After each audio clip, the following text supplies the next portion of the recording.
Things you should know about teaching strategies for children with special needs. Question number 1. Does pre-teach vocabulary strategy helps students improve their comprehension? According to Hall, the first step in giving children the tools they need to understand text is to teach them vocabulary that is relevant to what they are reading. When students know the definition of the words they will encounter before reading text, their comprehension improves. Question number 2. What must a good teacher consider in terms of repetition? According to Mike Bell, repetition is essential to secure the new learning as long-term memories. The repetition are tasks which use the new learning rather than repetition of the teaching. The idea is that effective repetition secure the learning so that no repetition of the teaching is needed. Question number 3. How would routine benefits special needs students? Routines are extremely important for special needs children because they help them build self-confidence. When a children has set plan to follow and understand what is expected of them and how long they have to complete the task, it is easier for them to manage their time and behavior. Question number 4.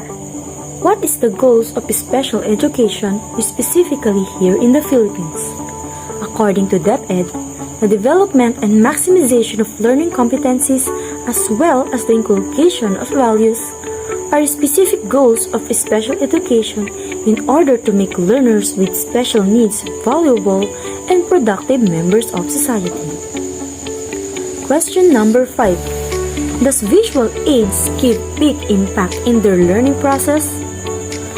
According to VariQuest Visual, teachers can employ visual aids in the classroom to increase students' interest in, comprehension of, and retention of information and concepts. Teacher can use visual aids to establish, explain, link, and associate ideas and concepts, making the learning process more fascinating, enjoyable, and effective. Question number 6. How do you determine the interests and abilities of each special students? According to Leila Pulum, get to know your students and let them get to know you. Establishing a bond with your students takes time. Creating opportunities for students to share their interests, struggles, and aspirations with you and sharing yours with them builds a connection that can continue to grow. Some teachers like to use surveys or journals to find out more about their students. Question number 7. Why are checklists important for students? According to Teach Taught Stuff, checklists can be benefits to students in some ways like help them become accustomed to following steps, adding order to the relative chaos of learning, and offering a pathway to accomplishing complex tasks. For older students, they can do all of the above and also serve as memory aids as they work on a familiar or complicated task.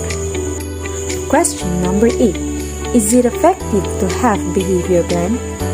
According to Gonzalez, implementing a behavior plan is a difficult assignment for any teacher since it takes extensive planning, organization, and paperwork. Another factor is that some special educators view assessment and plan building as a regulatory requirement rather than a process that aids instructional planning and student achievement. Question number 9. How does scaffolding work for students with learning disabilities? According to Bikira, scaffolding is a technique that can be used instead of remedial instruction for children with learning disabilities. The scaffolding method not only assists the child in gradually mastering the topic, but it also fosters motivation and confidence in the children. This is achievable because every youngster succeeds in solving the difficulty and mastering the content, resulting in a sense of accomplishment.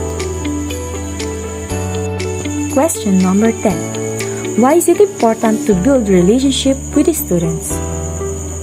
According to University of Wisconsin, one of the most important aspects of effective education is a positive student-teacher relationship.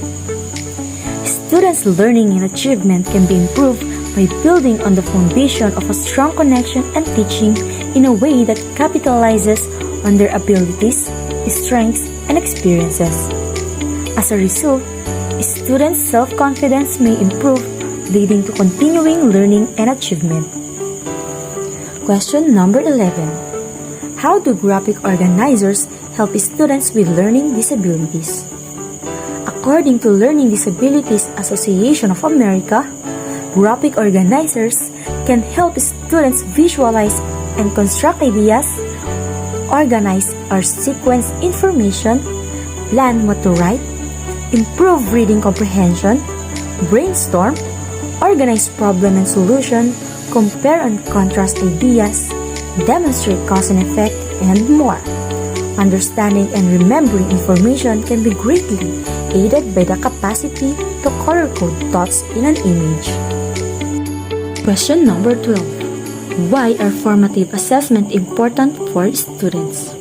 According to Granite State College, formal assessments such as statewide tests can also reveal whether or not students with disabilities are meeting state subject standard and how their academic progress compares to that of kids without disabilities. Informal assessments such as those used to evaluate students' intellectual, behavioral, and functional strengths and needs are also familiar with and skillful in the hand of teachers. These tests are used to create IEPs for kids, design and evaluate curriculum, and track their development. Question number 13. How does alternative assessment impact student learning? According to Hansen and Valencia, alternative assessment has the ability to shift the old paradigm of student passivity away from passivity and toward initiative, self-discipline, and choice. Students, for example, gather their own work, select the item that best demonstrate their accomplishment, and then reflect on why they chose certain pieces over others during portfolio constructions. Question number 14. What are the advantages of differentiated instruction to students? According to Diane Z, here are the advantages of differentiated instruction. 1. Appropriate for all students. 2. Allow kids to choose what is most appropriate for them. 3. Enable pupils to take charge of their own education. 4. It allows for increased motivation and involvement. And 5. Students work at their own pace, taking advantage of their own individual learning styles. Question number 15. How can a spatial organization help students? According to Pamela Lee, simple and enjoyable activities outside of the education system help children strengthen their visual spatial skills. Question number 16. How does outlining help you in organizing an information? According to Valencia College, outlining is a technique for organizing information and demonstrating how distinct ideas are related to one another. Outlining helps SPED teachers in the recollection and comprehension of think ideas, as well as the gathering and organization of information from multiple sources into a logical whole. Question number 17. Is limit numbers of concepts give students better learning of the lesson? When too much information is presented too quickly, data spills out of short-term memory before it can be processed and stored, preventing learning. The brain's processing power is likewise highly limited, which is a second essential aspect. Question number 18.